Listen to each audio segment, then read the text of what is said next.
So hello and welcome back dear ISC student. So guys, आज की इस video में हम लोग बात करने वाले हैं क्लास 10th आईसीएसई बायोलॉजी के लिए। जैसा कि आप सभी को पता है कि हमारा पेपर पैटर्न चेंज हो चुका है, जिसमें 25% बेसिकली जो case based question assertion reason type question add हुए हैं। तो हम लोग उसी को लेकर के थोड़ा अपने एफर्ट्स डालेंगे और हम लोग basically assertion reason type question आज के इस वीडियो में हम लोग अपनी बायोलॉजी की जो हमारी पहली यूनिट है, जिसमें बेसिकली हमारे पास एक चैप्टर आता है वो न्यूक्लियस सेल वाला करके आता है, और एक दूसरा चैप्टर आता है हमारे पास जेनेटिक हेरिडिटी। तो ये जो दो चैप्टर्स हैं, इसकी आज हम लोग basically 8 to 10 assertion reason question लगाएंगे। तो अगर आपने अभी ये चैप्टर्स नहीं पढ़े हैं तो पहले जा कर के किसी भी सर का वन शॉट देख लो, मैम का वन शॉट देख लो, उसके बाद आ करके क्वेश्चन ट्राई करना, जिससे आपको थोड़ा रिवीजन हो जाएगा, गलतियाँ क्या है, ध्यान कितना देना है क्वेश्चंस पर, ये सब बातें आपको पता लग जाएंगी। तो टाइम वेस्ट करते नहीं है, क्योंकि आपका भी टाइम इंपॉर्टेंट है और मेरा भी। तो बिना टाइम वेस्ट के स्टार्ट करते हैं। सो गाइस, सबसे पहले अगर हम लोग यहाँ पर बात करते हैं, हमारे पास पहला क्वेश्चन आता है, एसर्शन लिखा हुआ है the basic structural unit of DNA is nucleotide. मतलब जो हमारे पास डीएनए है उसकी जो बेसिक यूनिट है, क्या वो न्यूक्लियोटाइड है? ये हमारा एसर्शन है। और उसका रीज़न दे रखा है कि जो डीएनए है वो बहुत सारे न्यूक्लियोसोम से मिलकर बनता है, और जो न्यूक्लियोसोम होता है वो पेंटोस शुगर, फॉस्फेट ग्रुप और नाइट्रोजीनियस बेस, इन सब से मिलकर बना हुआ है। तो क्या लगता है आपको, बताइए जल्दी। तो इसका जो सही आंसर होगा वो आप लोग एक बार गेस कर लो, उसके बाद मैं गेस करता हूँ। तो इसका जो बिल्कुल सही आंसर होगा वो है एसर्शन। तो बिल्कुल सही है कि जो डीएनए की बेसिक यूनिट है वो न्यूक्लियोटाइड ही है। लेकिन जो रीज़न दे रखा है ना कि जो न्यूक्लियोसोम है वो 3 चीज़ों से मिलकर बनता है, ये बात गलत है। न्यूक्लियोटाइड 3 चीज़ों से मिलकर बनता है, पेंटोस शुगर, फॉस्फेट ग्रुप और नाइट्रोजीनियस बेस। तो आपको मैं इसका एक्सप्लेनेशन दिखा देता हूँ आपकी स्क्रीन पर, आप लोग उसे देख कर पढ़ लीजिए। बाकी हम लोग आगे बढ़ते हैं। अगला क्वेश्चन दे रखा है, और हाँ, इसकी पीडीएफ आपको नीचे डिस्क्रिप्शन बॉक्स में मिल जाएगी, तो बिना टाइम वेस्ट के जाकर डाउनलोड कर लेना और फिर से प्रैक्टिस कर लेना एज अ रिविज़न। आगे हम लोग बात करते हैं अपने क्वेश्चन नंबर 2 पर, जो कि हमारे पास दे रखा है, असर्शन दे रखा है, centrosome is a point of attachment of 2 chromatid of chromosome. मतलब क्रोमोसोम के दो क्रोमेटिड को जो ज्वाइन करता है बेसिकली ऐसे करके, जो एक्स बनते हैं, नहीं गाइस आप समझ सकते हैं, वो जो एक्स बनते हैं, तो जो इसको ज्वाइन करने वाला पॉइंट होता है उसको हम लोग क्या, सेंट्रोसोम बोलते हैं। और रीजन दे रखा है कि जो सेंट्रोसोम होता है वो सेल डिवीज़न स्टार्ट करने के लिए, इनिशिएट करने के लिए जिम्मेदार होता है। तो क्या लगता है आपको कि दोनों बातें सही हैं, दोनों गलत हैं? असर्शन सही है, रीज़न गलत है, रीज़न सही है, असर्शन गलत है, आपको क्या लगता है? तो चलो देख लेते हैं हम लोग। तो दे रखा है A is false and R is true. Assertion बिल्कुल सही है, मतलब सेंट्रोसोम जो होता है वही 2 पॉइंट के बीच में अटैचमेंट का काम करता है। लेकिन रीज़न दे रखा है कि सेंट्रोसोम ही सेल डिवीज़न को स्टार्ट करता है, ये बात गलत है। वो सेंट्रोमियर होता है, सेंट्रोसोम नहीं होता है।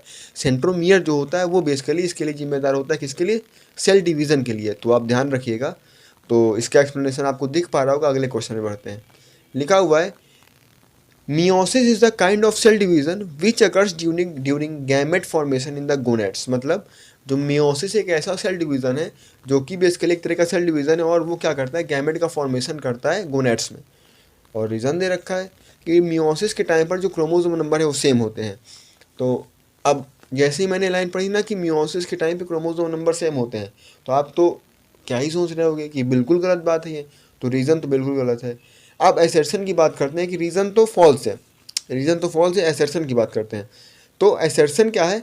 असर्शन बिल्कुल सही है कि जो मियोसिस है वो एक सेल डिवीज़न है, और बेसिकली वो गैमेट का फॉर्मेशन में हेल्प करता है गोनेट्स में। तो assertion is true but reason is false. Explanation आपको दे रखा है। आगे अब हम लोग हेरिडिटी वाले चैप्टर में आते हैं, उससे कुछ 3-4 जो है बढ़िया बढ़िया क्वेश्चन करते हैं। दे रखा है, असर्शन दे रखा है, heredity is the basic fundamental unit of genetics. जो हेरिडिटी की बेसिक यूनिट है, क्या वो जेनेटिक्स है? रीज़न दे रखा है, जो जीन्स होते हैं वो ऑफ स्प्रिंग से पेरेंट में इंफॉर्मेशन कैरी करते हैं। अभी मैंने ये बोला ना, जीन्स जो है वो ऑफ स्प्रिंग से पेरेंट में इंफॉर्मेशन कैरी करते हैं, ये बिल्कुल गलत बात है। इंफॉर्मेशन पेरेंट्स से जीन्स में आती है, ना कि पेरेंट्स से ऑफ स्प्रिंग में आती है, ना कि ऑफ स्प्रिंग से पेरेंट्स में। तो रीज़न तो गलत हो गया। अब ये देखो, क्या असर्शन उसके लिए सही है?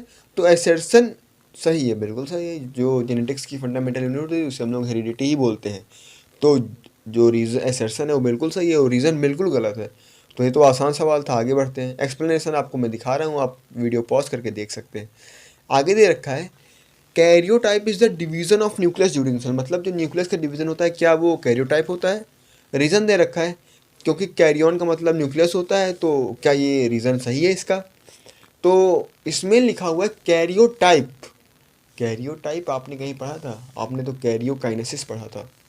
तो ये तो गलत हो गया, पहला एसर्शन गलत है, एसर्शन इज फॉल्स।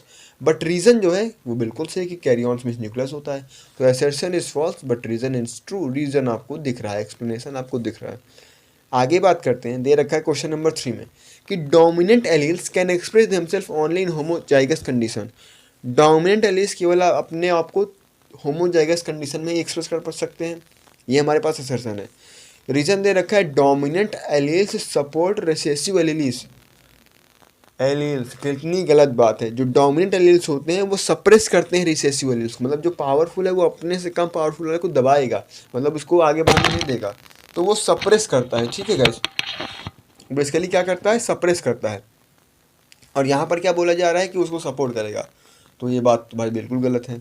तो एसर्शन जो है वो गलत है और रीज़न भी गलत है। रीज़न तो मैंने आपको समझा दिया गलत है। तो अब क्यों गलत है एसर्शन? एसर्शन इसलिए गलत है कि जो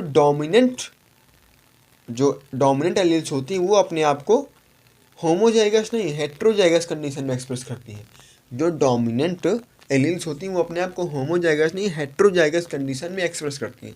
ठीक है, और आगे बढ़ते हैं, एक्सप्लेनेशन आपको दिख रहा है। अब लिखा हुआ है क्वेश्चन नंबर 4 कि जीनोटाइप जो होता है वो जेनेटिक मेकअप होता है सेल का, और रीज़न दे रखा है कि phenotype is the set of genes present in the cells of an organism that express internal character. तो जैसे मैंने बोला जीनोटाइप जो होता है वो जेनेटिक मेकअप होता है, तो ये बात बिल्कुल सही, इसमें कोई दिक्कत नहीं। लेकिन रीज़न पढ़ो, बोल रहा है कि फिनोटाइप है वो जो सेट ऑफ जीन्स है उसके लिए बेसिकली ये वो है, वो इंटरनल कैरेक्टर्स को एक्सप्रेस करता है। तो क्या ही मैं बोल रहा हूँ, बिल्कुल गलत, कोई तुक ही नहीं बैठ रहा है बात का। तो इसका एसेशन सही है, रीज़न गलत है। सो गाइस होप सो कि आपको ये समझ में आया होगा, और अगले वीडियो में हम लोग बेसिकली एब्जॉर्प्शन इन रूट से लेकर के पूरी प्लांट वाली यूनिट के एसेशन रीज़न क्वेश्चन लगाएंगे। तो तब तक आप लोग उसे पढ़ते रहिए, रिवाइज करते रहिए, और इसी तरह हम लोग करके बायो, केमिस्ट्री, मैथ्स और हिस्ट्री, सिविक्स, जियोग्राफी, इन सब के क्वेश्चंस लगाएंगे। बहुत सारे क्वेश्चंस आने वाले हैं। तो make sure you had subscribe the channel and press the bell icon so that you get easily our upcoming videos, and we will meet in the next video. Till then practice करते रहें, PYQ लगाते रहें, revision करते रहें। Bye bye, take care.